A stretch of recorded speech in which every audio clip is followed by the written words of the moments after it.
Welcome to Vriksh Online again. We have got a new video for you. To tell you, Vriksh is giving online exclusive personalized classes for CSIR UGC NET Chemical Sciences. To enroll for these classes, you can go to this website www.vrikshonline.in and fill up a form. It's as simple as that, and you get very high quality classes for CSIR UGC NET Chemical Sciences. So let us have today's topic, and today's topic is quantum chemistry. Today we'll be doing particle in a box. In particle in a box, there are three major points that are to be noted. So let us do concept check.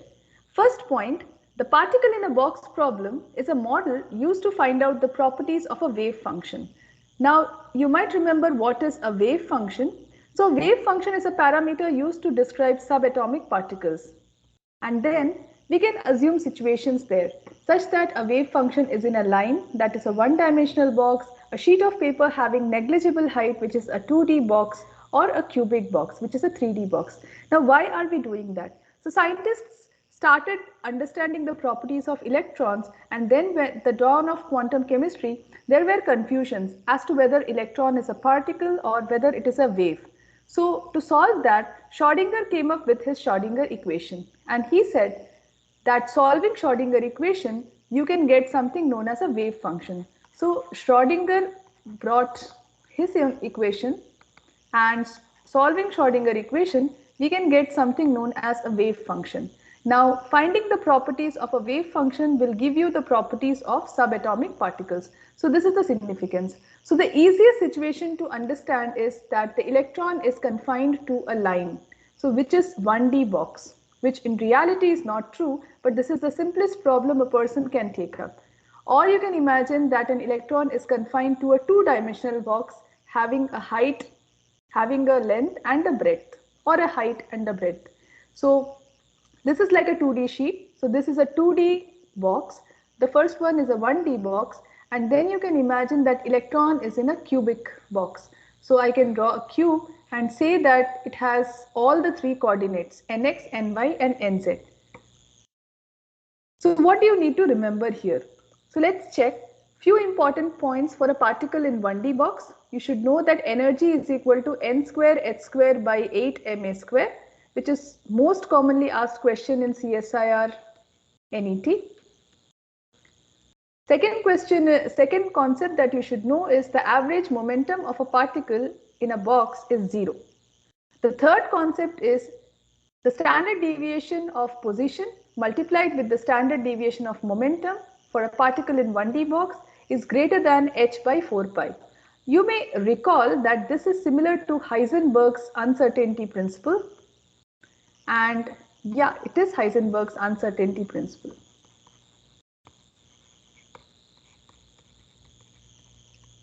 This is same as delta x into delta p greater than equal to h by 4 pi. Now, what are the important points to remember to answer the questions of CSIR for 2D box and 3D box? Drawing the same analogy as 1D box, for a 2D box, energy is equal to Ex plus Ey. Because for a 2D now you know you have the x coordinate and the y coordinate. So you can extrapolate it like this. This is the x coordinate and this is the y coordinate, and thereby you have energy in both the coordinates. And when you extrapolate that, you can write the formula as h square by 8 ma square into nx square plus ny square. For energy in 3D box, you can extrapolate it to three coordinates. So a 3D box is a cube.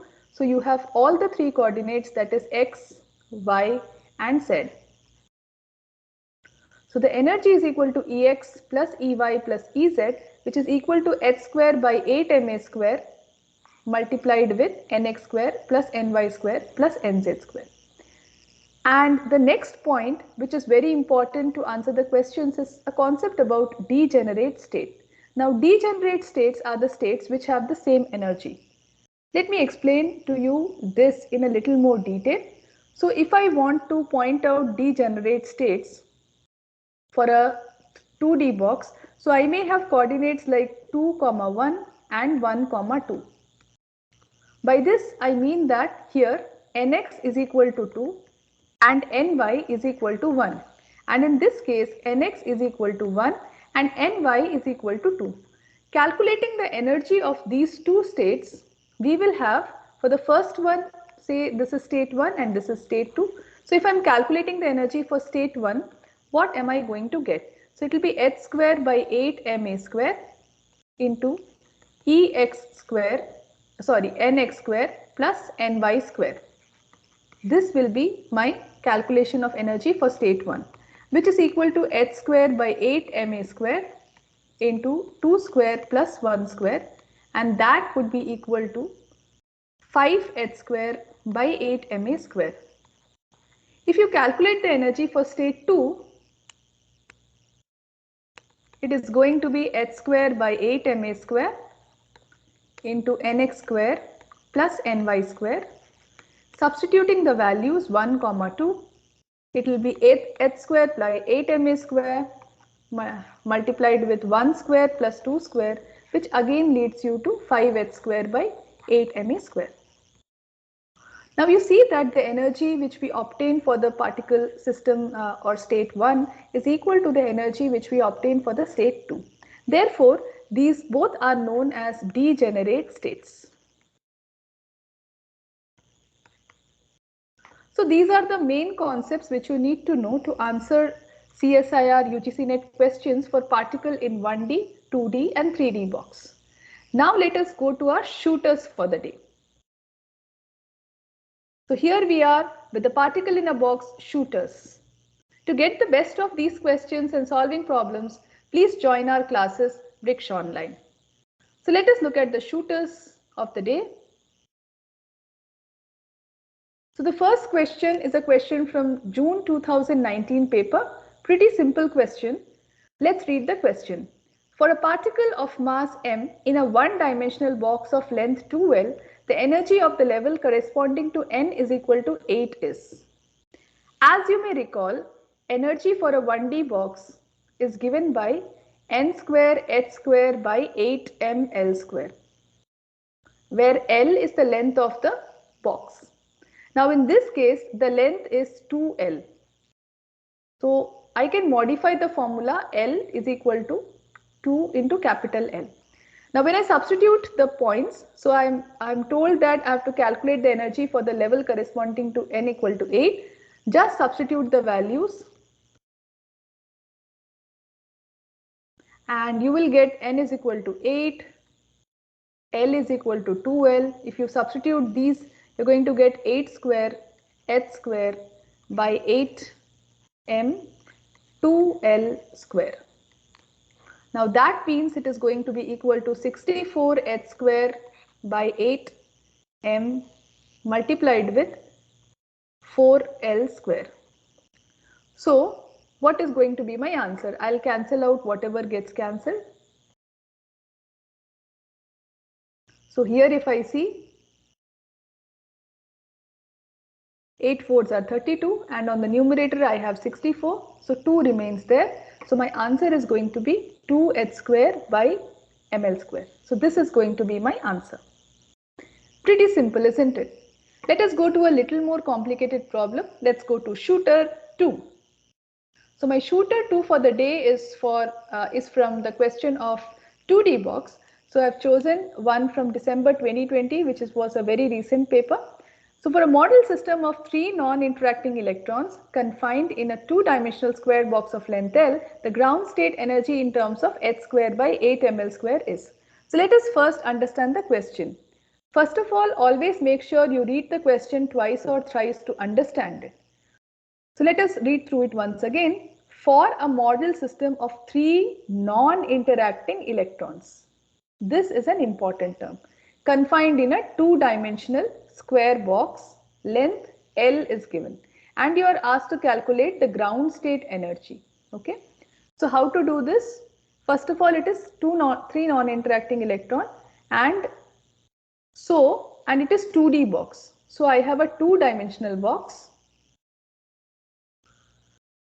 So I can first understand that there is one state here where I can place 2 electrons. This is n is equal to 1. Only one possibility is there. Now I have to go to n is equal to 2 for the next non-interacting electron. So for this I will have state, first one will be state 2, 1. So this will be something like this. So 3 non-interacting electrons are placed like this.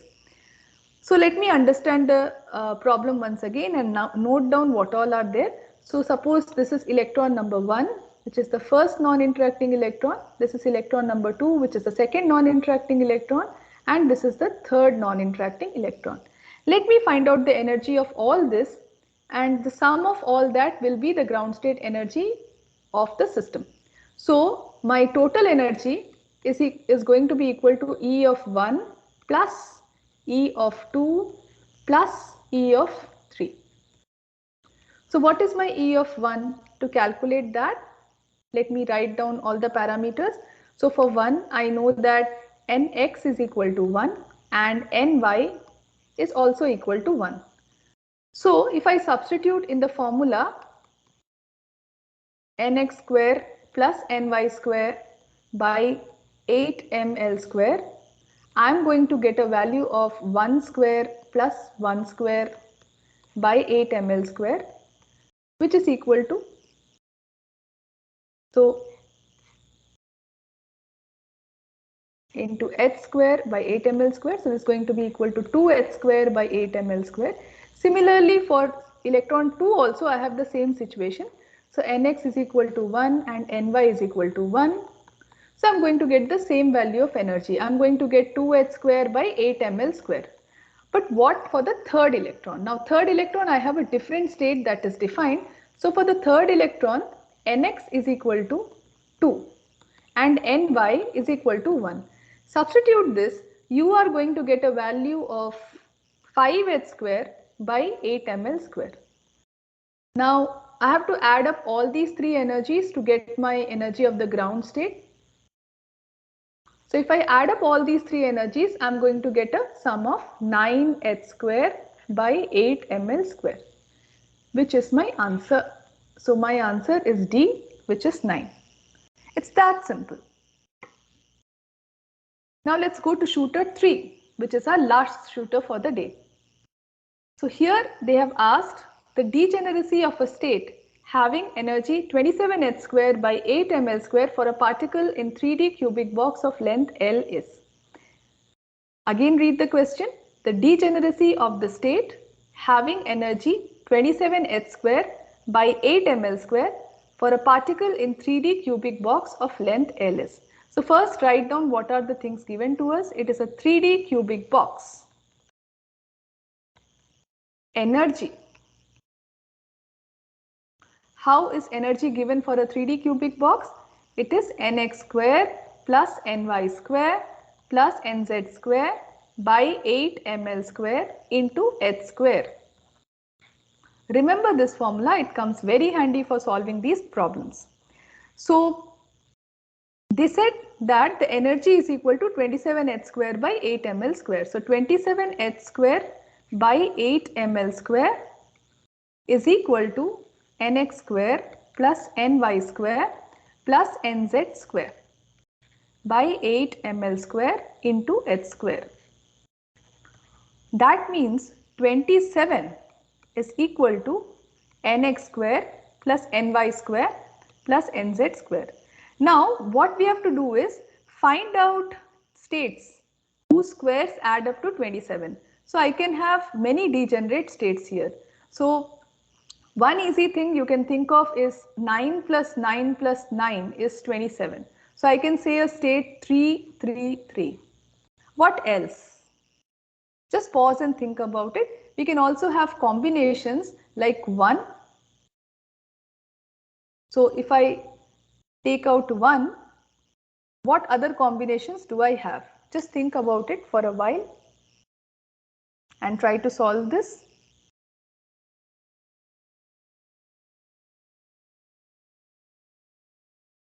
So if I give you a hint that one of them is 1, the other one can also be 1, and then I can have a degenerate state of 1, 1, 5.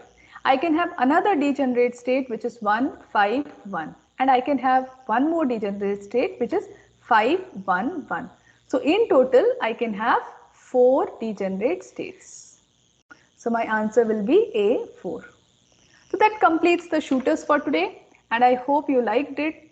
For more details and to enroll in our classes, to interact with me, please message in our comment in our link, and definitely visit brixonline.in. The enrollment is always open for you. There are 6 months to go for CSIR NET exam, which means that you have to get really serious about it. So we are giving you really good classes, so please do enroll.